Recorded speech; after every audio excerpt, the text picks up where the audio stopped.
இடி மின்னலுடன் கூடிய கனமழை பொறுத்த வரைக்கும் தீவிரமாக பதிவாக வாய்ப்புகள் இருக்கு. எந்தெந்த பகுதிகளில் இடி மின்னல் மற்றும் கனமழை இருக்கும் மற்றும் சூறாவளி காற்றுமே வீச வாய்ப்பு இருக்குமா அப்படிங்கிறதையும் சொல்றோம்.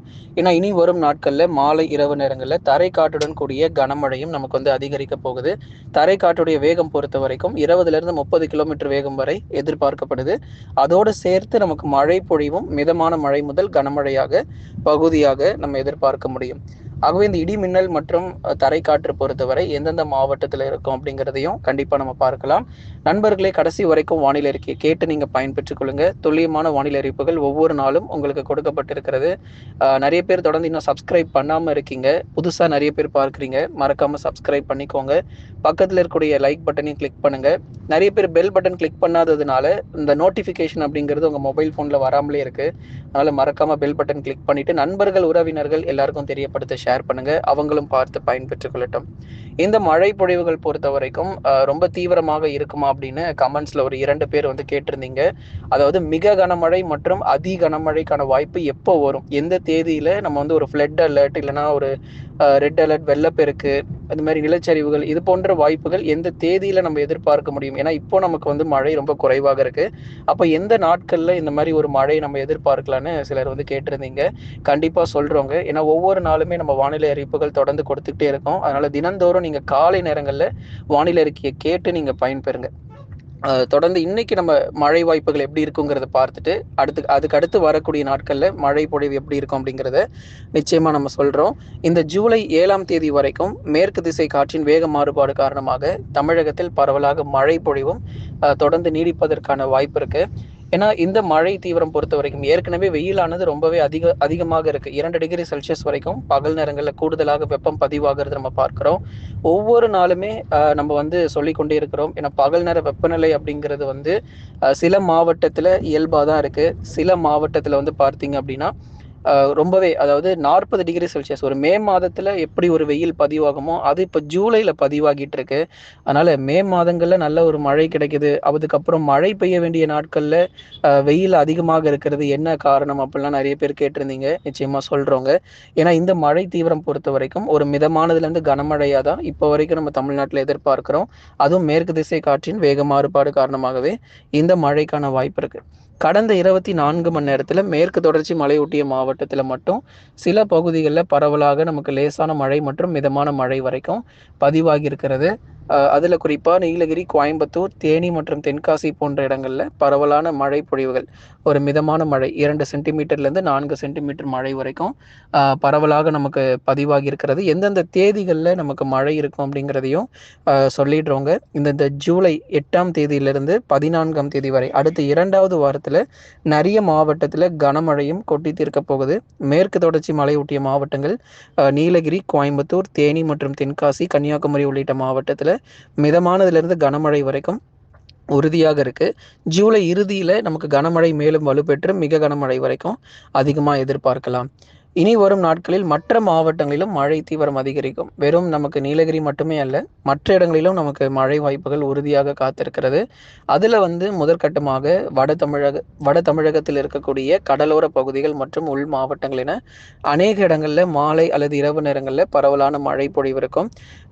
சென்னை, திருவள்ளூர், காஞ்சிபுரம், செங்கல்பட்டு, விழுப்புரம், கடலூர், புதுச்சேரி மற்றும் காரைக்கால், கள்ளக்குறிச்சியிலும் மிதமான மழை வந்து பதிவாகும். சில இடங்கள்ல இரவு நேரத்தில் கூட மழை எதிர்பார்க்கலாம். ஒரு சில மாவட்டத்தில் நள்ளிரவிலும் மழைக்கான வாய்ப்பு இருக்கு. உள் மாவட்டங்கள் வேலூர், திருப்பத்தூர், ராணிப்பேட்டை, திருவண்ணாமலை, கிருஷ்ணகிரி மற்றும் தருமபுரி உள்ளிட்ட மாவட்டங்களிலும் பரவலாக இடி மின்னலுடன் கூடிய மிதமான மழை பொழிவு பகுதியாக இருக்கும். ஏன்னா ஒரே நாளில் வந்து எல்லா மாவட்டத்திலையும் மழை வந்து கொட்டி தீர்த்தணும் அப்படின்னா கண்டிப்பாக அதற்கான சாதகமான சூழ்நிலை இருக்காது அப்படின்னு தான் சொல்லணும். ஒவ்வொரு நாளும் ஒவ்வொரு பகுதிகளாக தான் நமக்கு மழை கிடைக்கும். நிறைய பேர் கமெண்ட் செக்ஷன்ல ஒரே நாளில் சென்னையில் ஆரம்பித்து கன்னியாகுமரி வரைக்கும் ஒட்டுமொத்த மாவட்டத்துக்கும் மழை பொழிவு இருக்குமா அப்படிலாம் கேட்குறீங்க. அது போன்ற வாய்ப்புகள் இப்போதைக்கு கிடையாது. அது எப்போ வரும் அப்படின்னா வடகிழக்கு பருவமழை, அதுதான் நம்ம ஏற்கனவே சொன்னது போல நேரடியாக கடற்பகுதியிலிருந்து அந்த காற்று வீசும்போது நீங்க எதிர்பார்க்கறது கண்டிப்பா நடக்கும். ஒரே நேரத்துல எல்லா மாவட்டத்திலும் மழை பொழிவு வரும். ஆனா இப்போ நமக்கு வந்து அது போன்ற சூழ்நிலைகள் இல்லை அப்படிங்கிறத புரிந்து கொள்ளணும். ஒவ்வொரு நாளும் பகுதியாக தான் நமக்கு மழை பெய்யும். இன்றைக்கு ஒரு சில மாவட்டங்கள்ல மழை பதிவாச்சுன்னா மழை பெய்யாத பகுதிகளுக்கு அடுத்தடுத்து வரக்கூடிய நாட்கள்ல மழையானது கண்டிப்பா கிடைக்கும். அதனால எல்லா இடங்களுக்குமே நமக்கு மழை உண்டு. ஆனா ஒவ்வொரு நாளும் விட்டு பகுதியாக தான் நமக்கு பதிவாகும். தமிழகத்தில் ஒரு சில மாவட்டத்துல இயல்பிலிருந்து வெப்பநிலை பொறுத்த வரைக்கும் கொஞ்சம் கூடுதலாக தான் இருக்கும். அடுத்து வரக்கூடிய 24 மணி நேரம் வரைக்கும் பகல் நேர வெப்பநிலை பொறுத்தவரை கணிசமாக அதிகரிக்கும். ஆனா இந்த வெப்பநிலையை பார்த்துட்டு தயவு செய்து நீங்க பயப்பட தேவையில்ல. ஏன்னா இந்த வெப்பநிலை அப்படிங்கிறது இன்னும் ஒரு தற்காலிகமா தான். அதாவது இன்னும் ஒரு கொஞ்ச நாள் மட்டும் தான் இது போன்று இருக்கும். அதுக்கப்புறம் மறுபடியும் மழையெல்லாம் நமக்கு தீவிரமாக ஆரம்பிச்சிருச்சுன்னா, கணிசமாக பகல் நேரங்களிலும் வெயிலுடைய தாக்கம் பொறுத்தவரை கொஞ்சம் கொஞ்சமாக குறைந்து இயல்பான வெப்பநிலை அப்படிங்கிறது நமக்கு வந்து பதிவாகும். மாலை அல்லது இரவு நேரங்களிலும் மழை இப்போ அடுத்து வரக்கூடிய நாட்கள்ல எங்கெல்லாம் இருக்கும் அப்படிங்கிறத சொல்லிடுறோம். ஏற்கனவே இப்போ சொன்னது போல வட தமிழ்நாட்டில் இருக்கக்கூடிய பெரும்பாலான பகுதிகளில் மாலை இரவு மழை கிடைக்கும். அதே மாதிரி டெல்டா மாவட்டங்கள் தஞ்சாவூர், திருவாரூர், நாகப்பட்டினம், அரியலூர், பெரம்பலூர் உள்ளிட்ட இடங்கள், மயிலாடுதுறை இங்க எல்லாமே நமக்கு டெல்டா மாவட்ட பகுதிகளில் இரவு நேர மழை வாய்ப்புகளும் எதிர்பார்க்கலாம். லேசான மழை மற்றும் மிதமான மழைன்னு இரவு நேரத்திலும் நமக்கு வந்து பரவலாக மழை கிடைக்கக்கூடும். அதைத் தொடர்ந்து தென் மாவட்ட பகுதிகள் மதுரை, திண்டுக்கல், விருதுநகர், சிவகங்கை, ராமநாதபுரம், தூத்துக்குடி, திருநெல்வேலி உள்ளிட்ட மாவட்டங்களிலும் பெரும்பாலான பகுதிகளில் விட்டு விட்டு நமக்கு லேசானதுலேருந்து மிதமான மழை வந்து பதிவாகும். திண்டுக்கல் மாவட்டத்தில் மேற்கு பகுதியில் இருக்கக்கூடிய கொடைக்கானல் மற்றும் அதன் சுற்றுவட்டார பகுதிகள், அதே மாதிரி நீலகிரி மாவட்டத்தினுடைய மேற்கு பகுதி அவலாஞ்சி, குந்தா மற்றும் அதன் சுற்றுவட்டார பகுதிகள், கோயம்புத்தூர் தெற்கு பகுதி, வால்பாறை, சோலையாறு, சின்னக்கல்லார் மற்றும் அதன் சுற்றுவட்டார பகுதிகள், தேனி மாவட்டங்கள், பெரியாறு மற்றும் அதன் சுற்றுவட்டார பகுதிகள், தென்காசி மாவட்டத்தில் புளியங்குடி, அதை தொடர்ந்து செங்கோட்டை மற்றும் அதன் சுற்றுவட்டார பகுதிகளிலும் பரவலாக மழை பொழிவுகள் இருக்கும். கன்னியாகுமரி மாவட்டத்தினுடைய மேற்கு பகுதிகள் எரணியல், புத்தனணை, பேச்சிப்பாறை, சிவலோகம்னு சொல்லி நிறைய பகுதிகளில் அவ்வப்போது விட்டு விட்டு சாரல் மழை மற்றும் மிதமான மழையாக மேற்கு தொடர்ச்சி மலையொட்டிய பகுதிகளில் அவ்வப்போது மட்டுமே நமக்கு மழை இருக்கும். ஏன்னா இப்போ நமக்கு பருவமழையினுடைய தீவிரம் அங்கே குறைஞ்சிருக்கு. மேற்கு தொடர்ச்சி மலையொட்டிய பகுதிகளில் பருவமழையினுடைய தீவிரம் குறைஞ்சிருக்கு. எப்போ மறுபடியும் அதிகரிக்கும் அப்படிங்கிறதை நம்ம ஏற்கனவே கடந்த சில நாட்கள் முன்பதாகவே சொல்லியிருந்தோம். ஜூலை 2வது வாரத்துக்கு பிறகு படிப்படியாக இந்த மழையினுடைய தீவிரமும் நிச்சயமாக அதிகரிக்கும் அப்படிங்கிறதுல எந்த மாற்று கருத்தும் இல்லை. ஆகவே நண்பர்களே, நீங்க மறக்காம ஒரு லைக் பண்ணுங்க, சப்ஸ்கிரைப் பண்ணி தொடர்ந்து சப்போர்ட் பண்ணுங்க. கர்நாடகா பகுதிகளில் தொடர்ந்து மிக கனமழை வந்து பதிவாக வாய்ப்பு இருக்கு. நமக்கு தாங்க மழை இல்லை, ஆனா கர்நாடகாவில் அப்படி கிடையாது. அங்க இருக்கக்கூடிய கடலோர பகுதிகளில், உள் கர்நாடகா பகுதிகளில் கன முதல் மிக கனமழை, காவிரி நீர்பிடிப்பு போன்ற இடங்களில் பெய்து வரக்கூடிய மிக கனமழை காரணமாக மேட்டூருக்கு வரக்கூடிய நீரின் அளவும் நமக்கு அதிகரிச்சிருக்கு.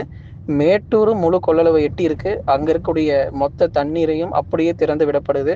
அதனால காவிரி கரையோர பகுதிகளில் தயவு செய்து குளிக்கவோ அல்லது வேடிக்கை பார்க்க கூட போயிடாதீங்க. அந்த அளவுக்கு வெள்ளப்பெருக்கு அங்கே ஏற்பட்டுக்கிட்டு இருக்கு.